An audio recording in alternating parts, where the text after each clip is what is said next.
Welcome to the SmartKeys podcast.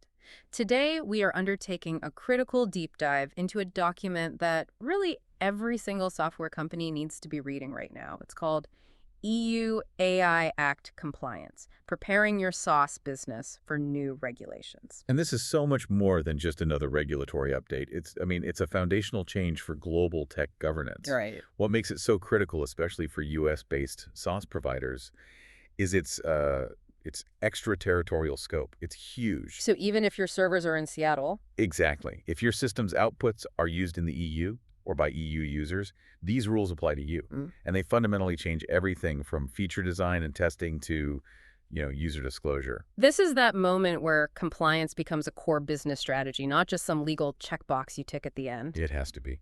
So our mission today is to unpack this. We're going to focus on that risk-based framework, which assigns duties based on how much harm your app could cause and give you the strategic playbook you need. And you need it now. The rules are already in motion, and the clock is ticking. Understanding these tiers of risk is absolutely step one. Okay, let's unpack that core idea then. Yeah. The tiered risk framework. This seems to be the central principle of the whole law. What are these 4 tiers? So the framework is designed to match the regulatory burden to the societal risk.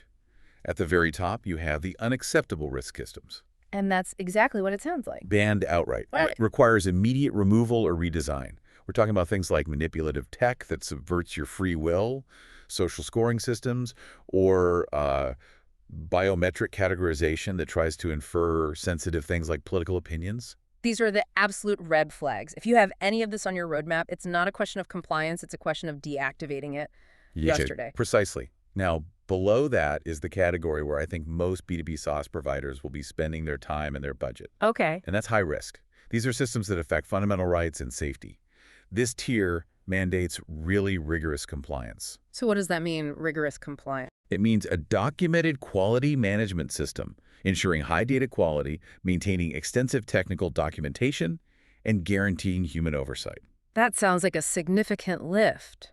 But how do you know if your, say, an HR tool lands there or somewhere lower? That's the million-dollar tuition. And the difference really comes down to autonomy and impact. Okay. So if you have a simple HR dashboard that just summarizes trends, that might be minimal risk, largely free to operate. Right. But if you use that same data to build an automated screening tool that scores and automatically disqualifies candidates. Now you're making a decision that affects someone's life. Exactly. You're performing a critical gatekeeping function affecting access to employment Yeah. that instantly flags it as high risk.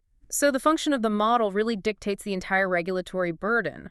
What about the tier below high risk? That's limited risk. And for these, it's really all about transparency. For example. The classic example is a chatbot. It just has to clearly disclose to the user that they're interacting with an AI. Or you need to know you're not talking to a person. And then, of course, the bottom tier is minimal risk, which covers things like video games or spam filters. That tiered approach offers a lot of clarity, but it forces an immediate classification.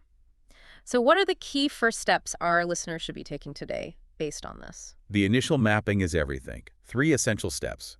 First, map all your AI systems by function. If your service touches employment, education, access to services, flag it immediately as potentially high risk. And mapping the function is only half the battle, right? The data going in is just as important. Absolutely. That's step 2. Document your data provenance meticulously. Yeah. What data sets did you use? Where did they come from? You will need to prove the data is relevant and representative. And step 3. Formally assign provider versus deployer obligations early on, in your contracts, in your teams. These roles have legally distinct duties, and everyone from engineering to sales needs to know which side of that line they're on. That role's definition is a perfect lead-in to the timeline, which is staggered. So we know the risks. Now we need to face the deadlines. That's right. And it's urgent. The ban on those unacceptable risk systems already took effect. That was back in February 2025. So you should have already audited and removed anything in that category. That's done. What's next on the clock? The next big deadline is the 12-month window for general-purpose AI or GPII transparency rules.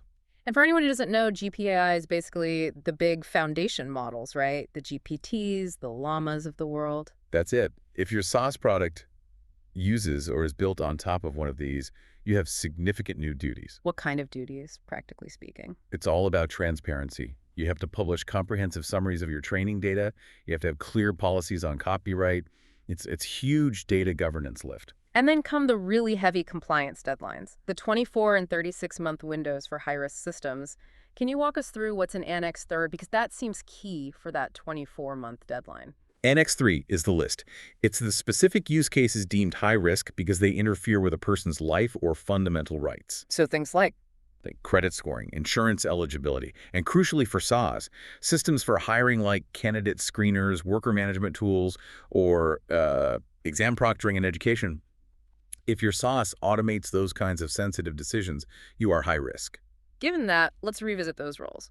If I'm the provider, I build the SaaS product, what do I have to do? Versus my customer, the deployer who uses it. This is where liability gets split, and it's critical. Yeah. As the provider, your job is building safety in. You have to embed technical controls and implement what the law calls a quality management system, or QMS. Oh, the QMS. So that's like an operational safety manual for the AI. That's a great way to put it. It standardizes your change logs, your testing phases, your sign-offs. It's the documented process. So the QMS is the system, but what's the proof? The evidence? The evidence is the technical file. This is the linchpin. You must store everything here. Dataset documentation, risk assessments, performance reports. It's the binder you hand to a regulator to prove you did your homework on bias mitigation and data quality. Okay, here's the tough question. If the provider proves accuracy in their technical file, but the deployer uses that model on a skewed data set and gets a biased outcome, who's liable? And that is the most important question. Mm. The law intends to hold both accountable for their respective duties.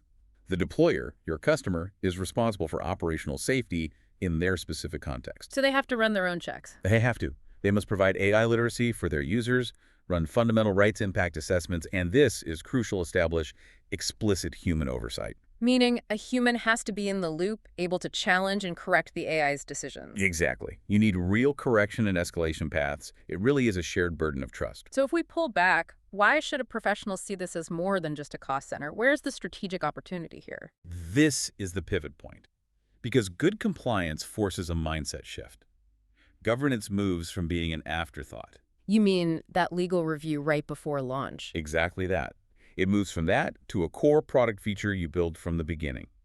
The strategic value is a massive reduction in operational and reputational risk. How does that actually change what an engineering team does day to day? Let's take data governance.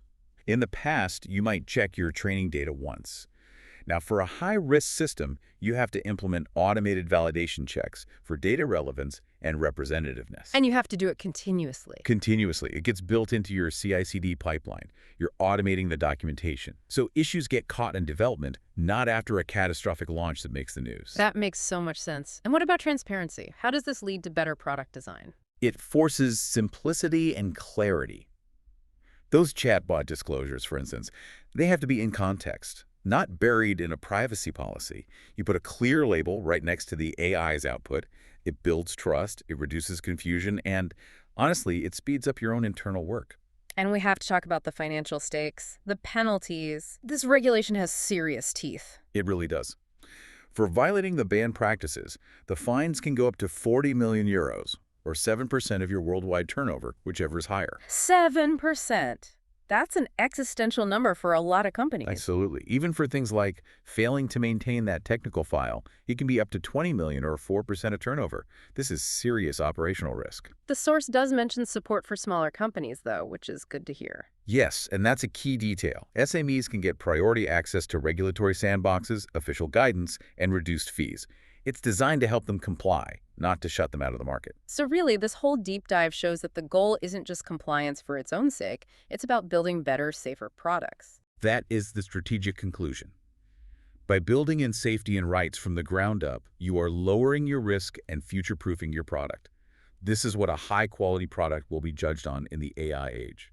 Okay, so as we wrap up, what are the 3 most practical steps our listeners can take, starting today? First, formally name owners for the compliance program.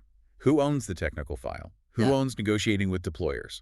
Assign it. Right. Second, use the free tools out there, like the EU's own Text Explorer, to map your scope and figure out exactly which Annex 3 use cases apply to you. And third, prioritize data provenance and user disclosures.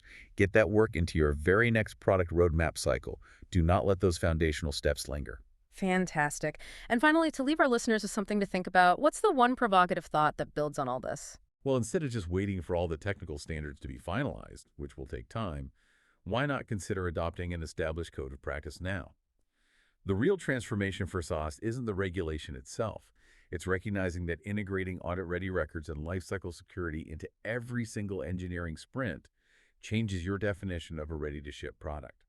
So the real question for you is, what internal process needs to change right now to make that shift from a compliance check to just undeniable product excellence?